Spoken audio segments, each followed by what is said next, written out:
മോളെ നിത്തി, നീ ഇനിയും എത്ര നേരമാ ഇങ്ങനെ കരഞ്ഞുവിടെ നിൽക്കുക? വിറയുന്ന കൈകളാൽ മകളുടെ തോൾ സ്പർശിച്ചുകൊണ്ട് ശാരദ ചോദിച്ചു.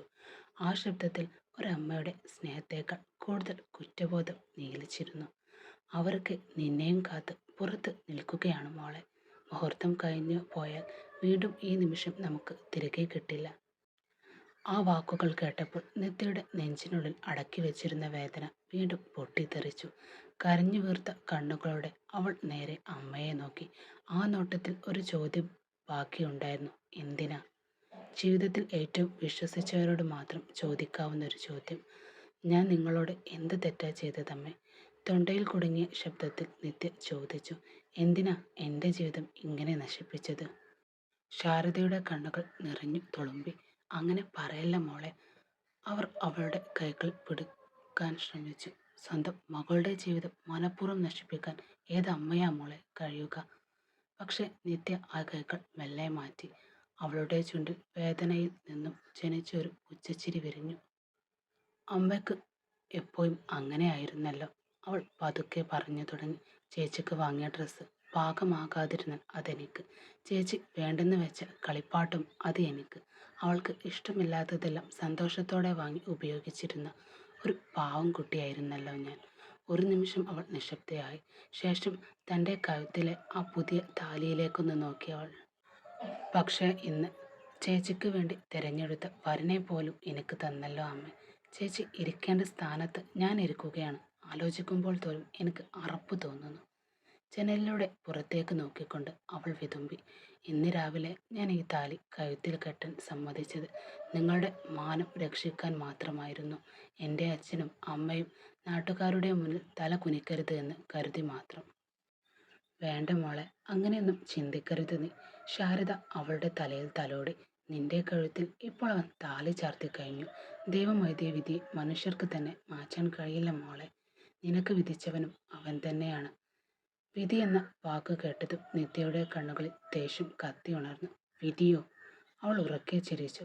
പക്ഷെ അത് സന്തോഷത്തിന്റെ ചിരിയല്ല, തകർന്ന സ്വപ്നങ്ങളുടെ വിലാപമായിരുന്നു അത്. ചേച്ചി ഒളിച്ചോടിയപ്പോൾ ഈ വിവാഹം അങ്ങ് നിർത്താമായിരുന്നില്ലേ? അവൾ അമ്മയുടെ കണ്ണുകളിലേക്ക് കൂർപ്പിച്ചു നോക്കി. എന്നെ ഒരു ബലിയാടാക്കി മാറ്റേണ്ട ആവശ്യം എന്തായിരുന്നു? ശാരദയുടെ തല താഴ്ന്നു. നിത്യ സാഹചര്യങ്ങൾ, എന്ത് സാഹചര്യങ്ങൾ? അവൾ ആക്രോശിച്ചു. രാത്രിയും പകലും ഉറങ്ങാതെ ഞാൻ പഠിച്ചത് ഇതിനായിരുന്നു അമ്മേ. ഒരു ഡോക്ടർ ആകണമെന്നത് മാത്രമായിരുന്നു എൻ്റെ സ്വപ്നം. നീറ്റ് പരീക്ഷയ്ക്ക് വേണ്ടി ഞാൻ എൻ്റെ ജീവൻ തന്നെ കൊടുത്തു പഠിച്ചു. റിസൾട്ട് വന്നാൽ ഒരു മെഡിക്കൽ കോളേജിൽ ചേർന്ന് വെളുത്ത കോട്ട് ധരിച്ചിരുന്ന ആ സുന്ദരമായ ദിവസം കണ്ട എനിക്ക് നിങ്ങൾ തന്ന സമ്മാനം എന്താ? അവൾ തൻ്റെ കഴുത്തിലെ താലിൽ പിടിമുറുക്കി. ഒരടുക്കള, ഒരു ഭർത്താവ്, ഒരു കുഞ്ഞ്, അതോടെ തീരുന്ന ജീവിതം. എൻ്റെ സ്വപ്നങ്ങളെ നിങ്ങൾ അതോടെ കുഴിച്ചു മൂടിയിരിക്കുന്നു. ഇനി ഞാൻ ഈ വീട്ടിലേക്ക് തിരികെ വരില്ല. ആ വാക്കുകൾ കേട്ടപ്പോൾ ശാരദ ഞെട്ടിവിറച്ചു. മോളെ, അതെ, നിത്യ ഉറച്ച ശബ്ദത്തിൽ തന്നെ പറഞ്ഞു. ഇന്നാണ് ഞാൻ ഈ വീട്ടിൽ പടിയിറങ്ങുന്ന അവസാന ദിവസം. അവളുടെ കണ്ണുകളിൽ കണ്ണുനീരുണ്ടായിരുന്നു. പക്ഷെ അതിനേക്കാൾ കൂടുതൽ പ്രതികാരത്തിൻ്റെ തീയുമുണ്ടായിരുന്നു. ഇനി ഞാൻ ജീവിക്കുന്നത് ഒരു ജീവനുള്ള ശവമായിട്ടായിരിക്കും. നിങ്ങളുടെ മാനം രക്ഷിക്കാൻ ഞാൻ എൻ്റെ ജീവിതം തന്നെ ബലി കൊടുത്തു കഴിഞ്ഞു. ഇനി എന്നെ അന്വേഷിച്ച് ആരും ആ വീട്ടിലേക്ക് വരരുത്. വന്നാൽ ഞാൻ ജീവനോടെ ഉണ്ടാകില്ല. ആ വാക്കുകൾ കേട്ടപ്പോൾ ശാരദയുടെ ഹൃദയം പിളർന്നു പോയി. പക്ഷെ നിത്യ പിന്നെ തിരിഞ്ഞു നോക്കിയില്ല. അവൾ പടിയിറങ്ങി പുറത്തേക്ക് നടന്നു. വെറുമൊരു പെൺകുട്ടിയല്ല, സ്വപ്നങ്ങൾ മരിച്ച ഒരു ആത്മാവായിരുന്നു അപ്പോൾ അവൾ. മുറ്റത്ത് കിടന്നിരുന്ന കറുത്ത റോയ്സ് കാർ കണ്ടപ്പോൾ നിത്യയുടെ കാലുകളൊന്ന് വിറച്ചുപോയി. ആ കാറിൻ്റെ തിളക്കത്തേക്കാൾ ഭീകരമായിരുന്നു അതിനരികിൽ നിന്നിരുന്ന ആകാശിൻ്റെ നിശബ്ദത. അവനൊരിക്കൽ പോലും അവളെ നോക്കിയിരുന്നില്ല. താലി ചാർത്തിയപ്പോൾ പോലും. അത് തന്നെയായിരുന്നു നിത്യയെ കൂടുതൽ ഭയപ്പെടുത്തിയതും. കാരണം ദേഷ്യപ്പെടുന്ന മനുഷ്യനേക്കാൾ അപകടകാരി നിശബ്ദയായ മനുഷ്യരാണ്. മോളൊന്നും ഓർത്ത് വിഷമിക്കേണ്ട, ആകാശിൻ്റെ അമ്മ ലക്ഷ്മി സ്നേഹത്തോടെ അവളോടായി പറഞ്ഞു. പക്ഷെ ആ സ്നേഹം പോലും നിത്യക്ക് അന്യമായി തോന്നി. കാറിൽ കയറിയിരുന്നപ്പോൾ അവൾ അവസാനമായി തൻ്റെ വീട്ടിലേക്കൊന്ന് നോക്കി. അച്ഛൻ ശരത്ത് പന്തലിൻ്റെ ഒരു വശത്ത് തല കുനിച്ചു നിൽക്കുന്നു. ആ മനുഷ്യൻ്റെ കണ്ണുകളിൽ തോൽവി മാത്രമായിരുന്നു ഉണ്ടായിരുന്നത്. സ്വന്തം മകളുടെ കണ്ണിലേക്ക് നോക്കാൻ പോലും കഴിയാത്തൊരച്ഛൻ്റെ ഏറ്റവും വലിയ തോൽവി. ഡ്രൈവർ, വണ്ടിയെടുക്ക്. ആകാശിൻ്റെ ഗാംഭീര്യ ശബ്ദം കാറിനുള്ളിൽ മുഴങ്ങി. ഓവർ സ്പീഡ് വേണ്ട, അവൻ അത്രമാത്രം പറഞ്ഞു. പക്ഷേ ആ ശബ്ദത്തിൽ അടക്കി വെച്ച ഒരു വലിയ കൊടുങ്കാറ്റ് തന്നെ ഉണ്ടായിരുന്നു. ഒരു നിമിഷം ആകാശിന്റെ കണ്ണുകളും അവളിലേക്ക് തിരിഞ്ഞു. കണ്ണുകൾ സ്നേഹമല്ല, കരുണയുമില്ല. അവിടെ കാത്തിരുന്നത് വഞ്ചിക്കപ്പെട്ടവന്റെ ക്രോധമായിരുന്നു. അതേസമയം ആ കല്യാണ വണ്ടികൾക്ക് തൊട്ടു പിന്നാലെ പോയിക്കൊണ്ടിരുന്ന നീല റോൾസ് റോയ്സ് കാറിനുള്ളിൽ മറ്റൊരു നാടകം നടക്കുകയായിരുന്നു. ആകാശിന്റെ അച്ഛൻ ജിതനും അതീവ ദേഷ്യത്തോടെ ലക്ഷ്മിയോടായി ചോദിച്ചു. അവൻ തന്നെയല്ലേ നമ്മളോട് മുൻപ് പറഞ്ഞത് കല്യാണം എത്രയും പെട്ടെന്ന് നടത്തണമെന്ന്? നമ്മളായിട്ട് എടുത്ത തീരുമാനമൊന്നുമല്ലല്ലോ അത് ചിത്തേട്ട. ലക്ഷ്മി വണ്ടിയെടുത്ത് പിൻസീറ്റിലേക്ക് ചാരിയിരുന്ന് സങ്കടത്തോടെ ആ പഴയ കാര്യങ്ങൾ ഓർത്തെടുത്തു. അവളുടെ കണ്ണുകൾ ആദിയായിരുന്നു. അമ്പലനടയിൽ വെച്ച് ലളിതമായൊരു താലി അവളുടെ കഴുത്തിൽ ചാർത്തുന്നു, അത്രമാത്രം. എന്നവൻ അത്രയും തറപ്പിച്ച് പറഞ്ഞതുകൊണ്ടല്ലേ നമ്മളും അതിന് സമ്മതിച്ചത്. അവനെ ഈ ഒരു കല്യാണത്തിന് സമ്മതിപ്പിക്കാൻ തന്നെ നമ്മൾ എത്രമാത്രം കഷ്ടപ്പെട്ടതാ. ലക്ഷ്മി വാക്കുകൾ കേട്ട് ജിതന്റെ മുഖത്ത് ദേഷ്യം വിരട്ടിച്ചു. അദ്ദേഹം സ്റ്റിയറിംഗിൽ അമർത്തി പിടിച്ചുകൊണ്ട് പുറത്തേക്ക് നോക്കി. ഇപ്പോൾ ആ പെൺകുട്ടിയുടെ ചേച്ചി കല്യാണ മണ്ഡപത്തിൽ നിന്ന് ഓടിപ്പോയി. ഉണ്ടായ പ്രശ്നങ്ങൾ കാരണമാണ് നിത്യയെ ആകാശിന് കെട്ടേണ്ടി വന്നത് തന്നെ. ഇനിയിപ്പോൾ വീട്ടിൽ ചെന്നാൽ എന്തൊക്കെ പുകലുണ്ടാകുമെന്ന് ഓർക്കാൻ കൂടി വയ്യ. ജിതൻ ഒരു ദീർഘശ്വാസമെടുത്തു. സ്വന്തം മകന്റെ സ്വഭാവം മറ്റാരേക്കാളും നന്നായി അറിയാവുന്നത് അദ്ദേഹത്തിനാണ്. അവൻ സാധാരണ വളരെ ശാന്തനാണ്. പക്ഷെ ദേഷ്യം പിടിച്ചാൽ പിന്നെ ഒരു രാക്ഷസനാവും. എനിക്ക് അതൊക്കെ ആലോചിക്കുമ്പോൾ തന്നെ നെഞ്ചി പിടയ്ക്കുകയാ. നീ ആ സൂരജിനെ ഒന്ന് ഫോണിൽ വിളിച്ചിട്ട് അങ്ങോട്ട് വരാൻ പറ. ജിതൻ ഭാര്യയുടെ ദേഷ്യവും ആദ്യവും കലർന്ന ശബ്ദത്തിൽ പറഞ്ഞു. ശരി, ഞാൻ അവനെ ഒന്ന് ഫോൺ ചെയ്ത് നോക്കാം എന്ന് പറഞ്ഞ് ലക്ഷ്മി വിറക്കുന്ന കൈകളുടെ ഫോൺ എടുത്തു. അതിനിടയിൽ 10 തവണയെങ്കിലും ജിതൻ സ്വന്തം മകനെ വിളിച്ചു കഴിഞ്ഞിരുന്നു. ഈ ചെക്കൻ ഇതെവിടെ പോയിരിക്കുക? എത്ര തവണ വിളിച്ചവനെ? ഒരു തവണ പോലും ഫോൺ എടുക്കില്ല. ഇവന്റെ മനസ്സിൽ എന്താ ചിന്തിക്കുന്നതെന്ന് ആർക്കെങ്കിലും മനസ്സിലാക്കുന്നുണ്ടോ? ആകാശിന്റെ കാര്യം കണ്ട് തന്നെ ഇവിടെ എന്തൊക്കെയാ സംഭവിക്കുന്നത് എന്നറിയില്ല. അപ്പോഴാ അവന്റെ ഒരു മീറ്റിംഗ്. ജിതൻ അസ്വസ്ഥനായി പുറത്തേക്ക് നോക്കി മുറുമുറുത്തു.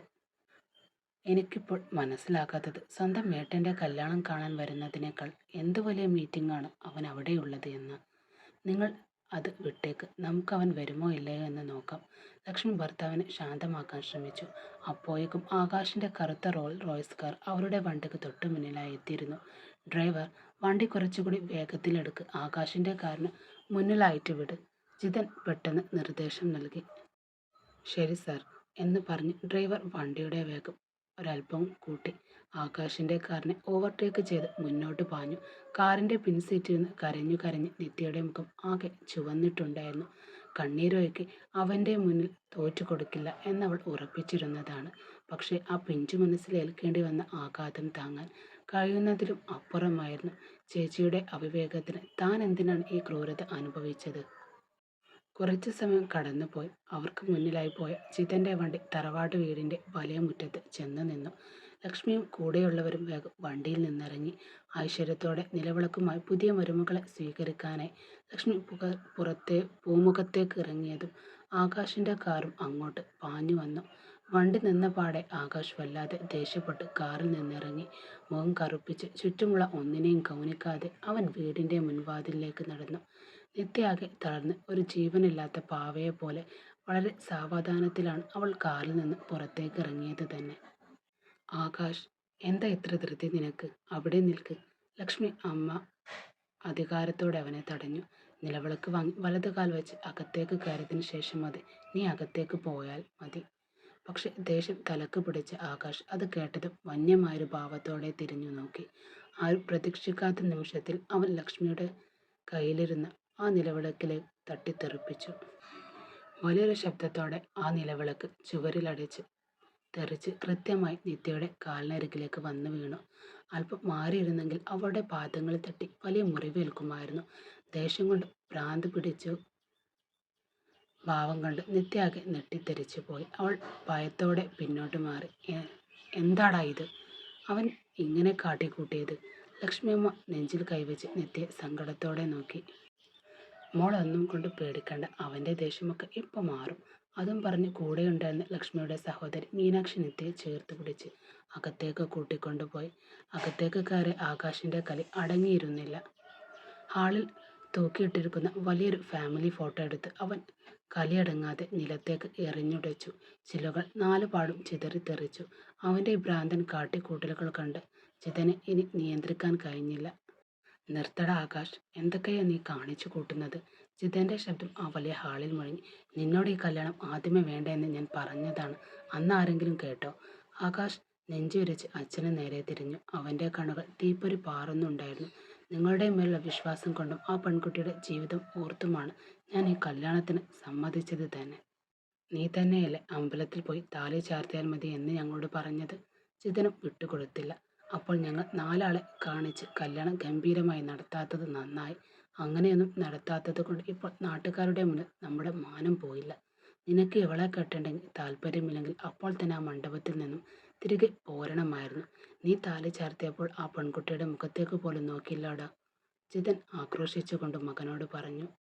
ആ അച്ഛൻ്റെ ചോദ്യം കേട്ടതും ആകാശ് ക്രൂരമായി ചിരിച്ചു. അവൻ ഹാളിൽ തലകുനിച്ച് നിൽക്കുന്ന നിത്യയുടെ നേരെ വിരൽ ചൂണ്ടി പരിഹസിച്ചു. അവളുടെ ചേച്ചിക്ക് മറ്റൊരാളെ ഇഷ്ടമായതുകൊണ്ട് അവൾ കല്യാണത്തിന് തൊട്ട് മുൻപ് മണ്ഡപത്തിൽ നിന്നും ഓടിപ്പോയി. ഇപ്പോൾ നിങ്ങൾ അവളുടെ അനിയത്തിയെ പിടിച്ച് എൻ്റെ തലയിൽ കെട്ടിവെച്ചു. അവനൊരു അടി മുന്നോട്ട് വെച്ചു. അവർ സ്വന്തം മക്കളെ വളർത്തിയ ലക്ഷണമാണ് നമ്മൾ ഇന്ന് കണ്ടത്. അതേ കുടുംബത്തിൽ ജനിച്ചവൾ തന്നെയല്ലേ ഇവളും? ഇവളും അതുപോലെ എന്നെ ഇട്ടേച്ച് ഒളിച്ചോടില്ല എന്ന് എന്താ അച്ഛനിത്ര ഉറപ്പ്? ആ വാക്കുകൾ നിത്യയുടെ ഹൃദയത്തിൽ ചെന്ന് തറച്ചു. അവൾ വിതുമ്പിപ്പോയി. ഒരു റീപ്ലേസ്മെൻറ്റിനായി വന്ന ഒരുത്തിയെ ഒരിക്കലും എൻ്റെ ഭാര്യയെ അംഗീകരിക്കാൻ എനിക്ക് കഴിയില്ല. ആകാശ് ഒരു സിംഹത്തെപ്പോലെ ഗർജിച്ചുകൊണ്ട് സംസാരിച്ച് ചേർന്നതേയുള്ളൂ. പെട്ടെന്നൊരു വണ്ടി അതിശക്തമായി മുറ്റത്ത് വന്ന് ബ്രേക്കിട്ട് ശബ്ദം കേട്ടു. ആ ശബ്ദത്തിൻ്റെ കാഠിന്യത്തിൽ ഹാളിലുണ്ടായിരുന്ന തർക്കങ്ങൾ പെട്ടെന്ന് നിന്നു. എല്ലാവരും ഞെട്ടലോടെ തിരിഞ്ഞു നോക്കി. അത് സൂരജിൻ്റെ കാറായിരുന്നു. കാറിൻ്റെ വാതിൽ തുറന്ന് അതിരൂക്ഷമായി കനത്ത ഭാവത്തോടെ വീടിൻ്റെ പടിവാതിലേക്ക് നടന്നു വന്ന സൂരജിനെ കണ്ടതും അവിടെയുണ്ടായിരുന്ന കുടുംബാംഗങ്ങൾ എല്ലാവരും ഒരക്ഷരം മിണ്ടാതെ ആകെ തരിച്ചു നിന്നുപോയി.